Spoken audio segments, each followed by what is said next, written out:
संयोजन के बाद वियोजन या अपघटन अपक्रिया होगा, यानी डिकम्पोजिशन रिएक्शन। इसमें इसके अंतर्गत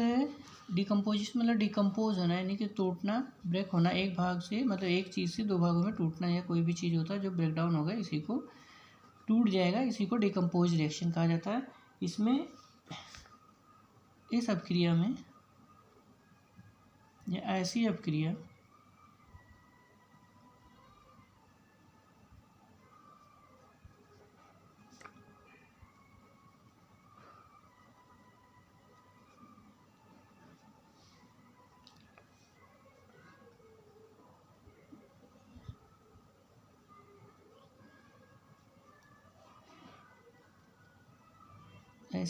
में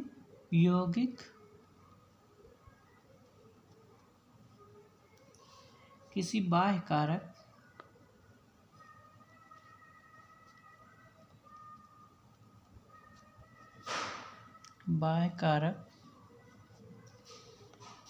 ऊष्मा, जैसे ऊष्मा कह सकते हैं, विद्युत,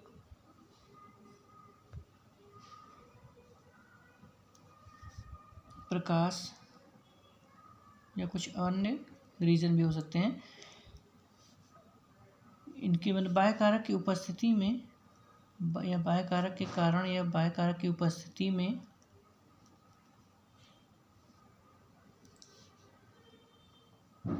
यौगिक जो होता है में दो या दो से अधिक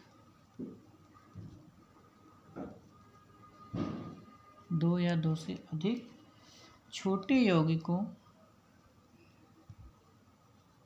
या तत्वों में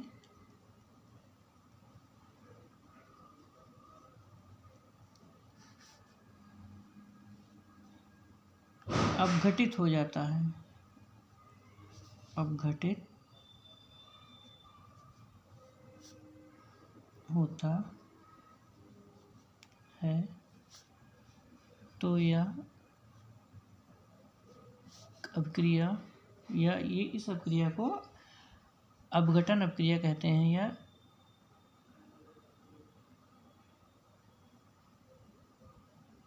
इस अभिक्रिया को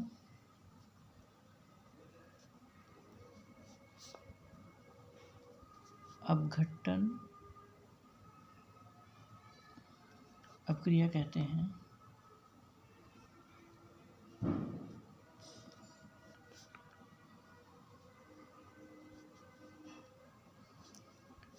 तो इसमें जो होता है मेन जो ये हो गया, इसमें कोई एक ऐसा मतलब यौगिक होगा जो किसी बाह्य कारक के कारण, चाहे जिसकी उपस्थिति में प्रकाश होगा, लाइट होगा, या इसमें ऊष्मा के माध्यम से टूट के ब्रेक डाउन होकर दो भागों में या अन्य कई भागों में टूट सकता है। तो जैसे इससे एग्जाम्पल जो हो गया, इसमें अगर हम किसी रिएक्शन को, जैसे FeSO4 फेरस सल्फेट है, ये हमारा ये सॉलिड होता है, इसको हीट मिला, ये टूटेगा, Fe2O3 प्लस SO2 और SO3।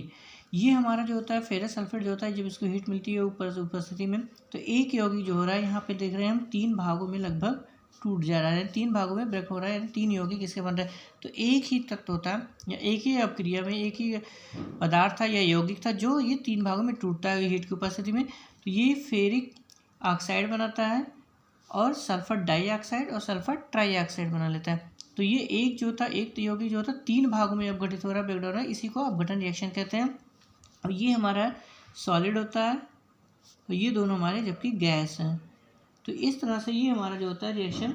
आपको अपघटन रिएक्शन या अपघटित रिएक्शन कहलाएगा। इसी तरह से इसमें जैसे लेड नाइट्रेट लेते हैं, इसको भी हमने अगर हीट दिया या ताप किया या गर्म किया तो ये हमारा लेड ऑक्साइड और नाइट्रोजन डाइऑक्साइड और ऑक्सीजन में ये ब्रेक डाउन होगा। इसमें भी देखिए हमारा ये जो सॉलिड होता है, ये तो हमारा सॉलिड है,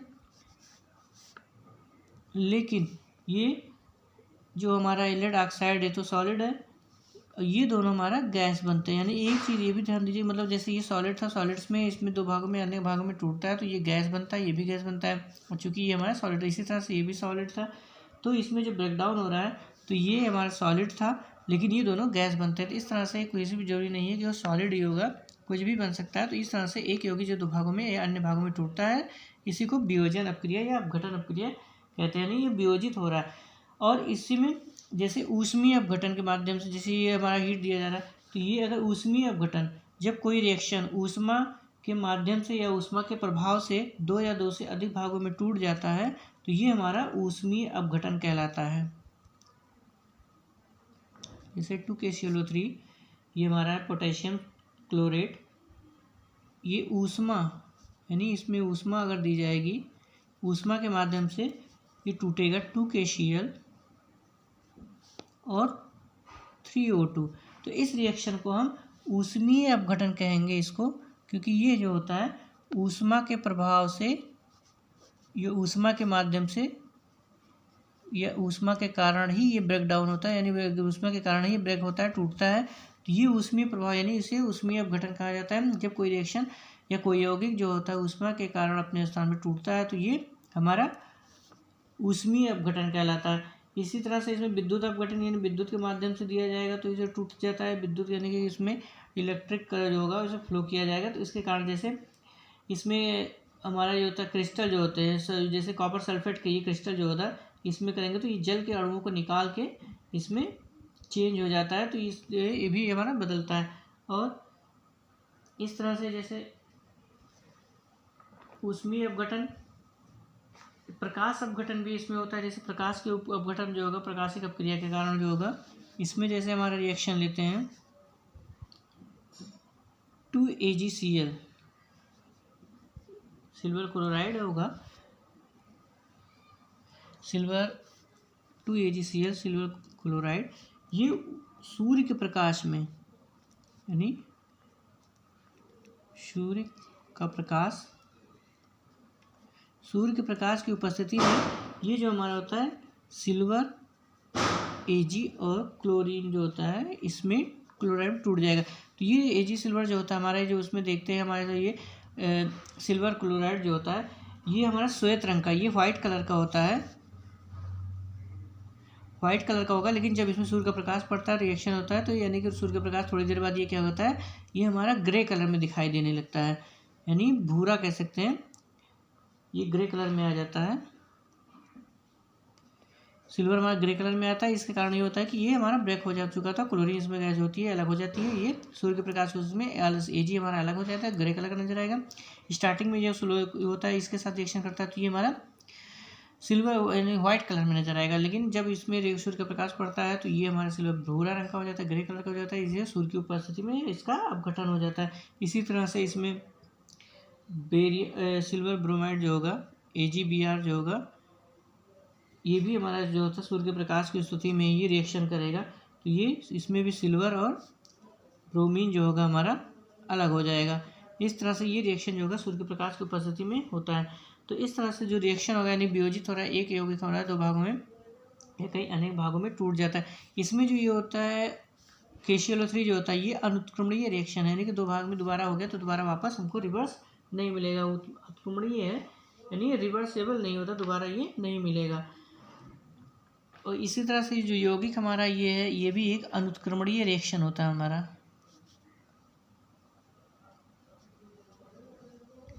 जो ये वियोजन अपक्रिया है और ज़्यादातर मैक्सिमम जो होता है अनुत्क्रमणीय, बाकी तो रिएक्शन होता है किसी न किसी कारण से फिर से उसको हम ले ही सकते हैं, बना सकते हैं, तोड़ सकते हैं, जोड़ सकते हैं। लेकिन मैक्सिमम जो होता है जो रियल कंडीशन में होता है, रियलिटी में होता है, वो अनुत्क्रमणीय होता है यानी वन वे होता है,